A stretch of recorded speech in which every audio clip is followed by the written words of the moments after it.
Hello friends, कैसे हो आप सभी स्वस्थ मस्त जबरदस्त होंगे। मेरे प्यारे दोस्तों, आज हम पढ़ने वाले हैं सीरीज के हिसाब से पांचवा मौलिक अधिकार। पांचवा जो मौलिक अधिकार है वो है शिक्षा व संस्कृति का अधिकार। यानी जिस हम मौलिक अधिकार की बात करने वाले हैं वो मौलिक अधिकार केवल अल्पसंख्यकों के लिए बना है। यदि हम क्रम से बात करेंगे तो हमने सबसे पहले पढ़ा था समानता का अधिकार, उसके बाद में हमने पढ़ा था स्वतंत्रता का अधिकार, फिर उसके बाद में शोषण के विरुद्ध अधिकार, फिर धार्मिक स्वतंत्रता का अधिकार, और आज हम पढ़ने वाले हैं शिक्षा व संस्कृति का अधिकार। यानी जिस हम अधिकार की बात करने वाले हैं जिसमें दो अनुच्छेद हैं। यानी अगर हम क्रम से देखें, पांचवा मौलिक अधिकार है और मौलिक अधिकार है शिक्षा व संस्कृति का अधिकार।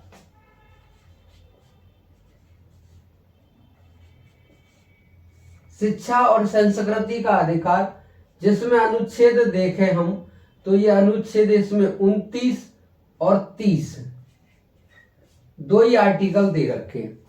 इसमें कितने अनुच्छेद हैं? दो ही अनुच्छेद है, आर्टिकल 29 और 30।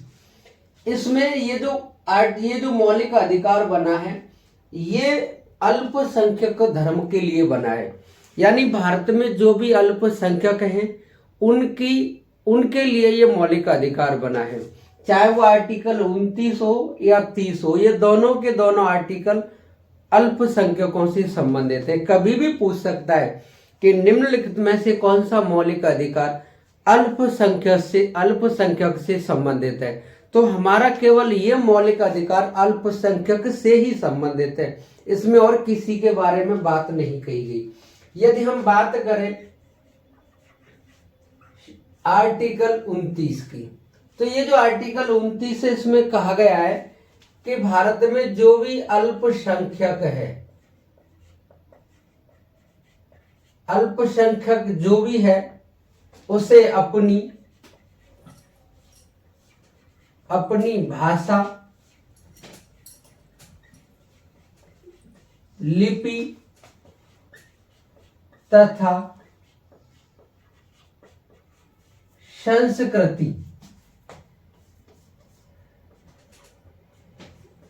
संस्कृति की रक्षा करने का अधिकार। यानी यह किसके लिए बात कही गई है? एक तो भाषा की बात कही है, एक लिपि की बात कही है और एक संस्कृति की, कल्चर की बात कही है। मेरे प्यारे दोस्तों, भाषा, लिपि और संस्कृति बनाए रखने का अधिकार किसके लिए बोला है? ये अल्पसंख्यकों के लिए बोला है। यानी सभी अल्पसंख्यक अपनी भाषा, लिपि तथा संस्कृति की रक्षा कर सकेंगे। इनको रक्षा करने का अधिकार है। आर्टिकल कौन सा देता है? 29। यदि हम अनुच्छेद 30 की बात करें, ये जो आर्टिकल 30 है इसमें कहा गया है कि जितने भी अल्पसंख्यक भारत में रहते हैं वे सभी अपनी धर्म की शिक्षा दे सकते हैं। और दूसरी बात ये कही कि धार्मिक शिक्षण संस्थान का भी गठन कर सकते हैं। यानी अल्पसंख्यकों के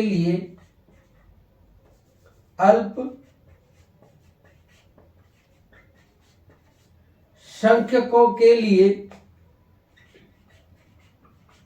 अपने धर्म से संबंधित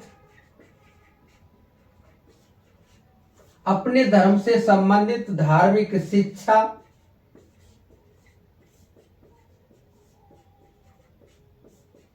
तथा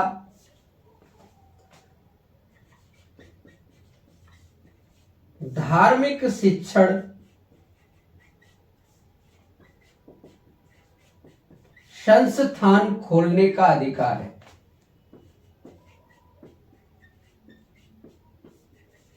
संस्थान खोलने का अधिकार, यानी संस्थान खोलने का अधिकार है। यानी अल्पसंख्यक अपने धर्म से संबंधित धार्मिक शिक्षण संस्थान खोल सकते हैं। धार्मिक शिक्षण संस्थान का मतलब है ये केवल अल्पसंख्यकों के लिए ही बातें कही है।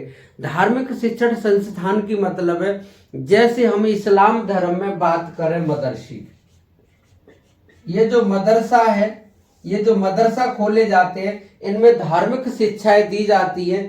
इसका आधार कौन सा आर्टिकल है? 30। यानी इस्लाम धर्म क्या है? इस्लाम धर्म के अलावा भी कई ऐसे धर्म हैं। यदि कई ऐसे धर्म के बारे में मैं बात करूं तो भारत में हिंदू धर्म को छोड़ दिया जाए, हिंदू धर्म के अलावा भारत में जितने भी धर्म हैं सभी धर्म अल्पसंख्यक धर्म हैं। क्योंकि ज्यादातर ये देखा जाता है कि किस धर्म की व्यक्तियों की संख्या 50% से अधिक है। यदि 50% से अधिक है तो वो संख्या बहुसंख्यक में आएगी, और यदि 50% से कम है तो उस धर्म के व्यक्ति अल्पसंख्यक में आएंगे। और ये आंकड़ा देखा जाता है देश के आधार पर, यानी देश के आधार पर या केंद्र के आधार पर। तो केंद्र के आधार पर यदि देखा जाए तो भारत में जो हिंदू आबादी है वो लगभग 80% है। यदि पूरी आबादी की बात करें, पूरी आबादी को यदि हम 100% माने तो उसमें से 80% आबादी कौन है? हिंदू।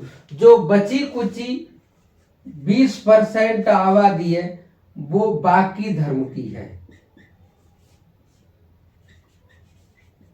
यानी बाकी के बचे धर्मों की। तो इसका मतलब है जब बाकी के बचे धर्मों की आबादी 20% है तो हिंदू धर्म को छोड़ दिया जाए तो भारत में सभी धर्म अल्पसंख्यक हैं। अगर हम सभी धर्मों की बात करें तो हम सबसे पहले बात करेंगे इस्लाम धर्म की। ये धर्म अल्पसंख्यक में आता है। अगर हम दूसरे धर्म की बात करेंगे तो वो है जैन धर्म, ये धर्म भी अल्पसंख्यक में आता है। अगर हम तीसरे धर्म की बात करेंगे तो वो है बौद्ध धर्म, ये धर्म भी अल्पसंख्यक में आता है। यदि हम बात करेंगे चौथे धर्म की तो ये है ईसाई धर्म, ये भी अल्पसंख्यक की श्रेणी में आता है। यदि हम बात करेंगे पांचवें धर्म की तो वो है पारसी धर्म, ये भी अल्पसंख्यक श्रेणी में आता है। और नंबर 6 पे यदि हम बात करेंगे तो वो है सिख धर्म।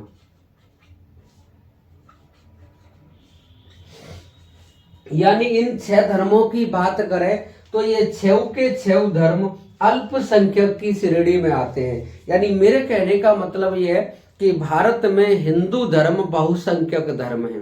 हिंदू धर्म को छोड़ दिया जाए बाकी सभी धर्म अल्पसंख्यक हैं। तो सभी धर्म के साथ साथ हम कितने धर्मों की बात कर रहे हैं? 6 की। ये 6 धर्म अल्पसंख्यक है। ये 6 धर्म अपनी भाषा, लिपि तथा संस्कृति की रक्षा करने का अधिकार आर्टिकल 29 इनको देता है। और इन्हीं 6 धर्मों को अपने धर्म से संबंधित धार्मिक शिक्षण संस्थान खोलने का अधिकार ये आर्टिकल देता है 30। तो आपसे सीधा ही पूछेगा कि कौन सा ऐसा मौलिक अधिकार है जो अल्पसंख्यक धर्म से संबंधित है। तो अल्पसंख्यकों से संबंधित है वो कौन सा मौलिक अधिकार है? 5वां, और नाम क्या है? शिक्षा व संस्कृति का अधिकार। अनुच्छेद 29 से 30। 29 में भाषा, लिपि और संस्कृति बचाए रखने का अधिकार है, और 30 में अपने धर्म से संबंधित धार्मिक शिक्षण संस्थान खोलने का अधिकार है। और सबसे अच्छा उदाहरण है मदरसा, क्योंकि मदरसे में धार्मिक शिक्षाएं दी जाती हैं, 8 तक मान्यता प्राप्त है। तो मेरे प्यारे दोस्तों, ये मौलिक अधिकार आपकी समझ में आया होगा। क्लास कैसी लगी? यदि क्लास अच्छी लगी तो अपने दोस्तों में क्लास को शेयर करें, वीडियो को लाइक करें और चैनल को सब्सक्राइब करें। जय हिंद, जय भारत मेरे प्यारे दोस्तों।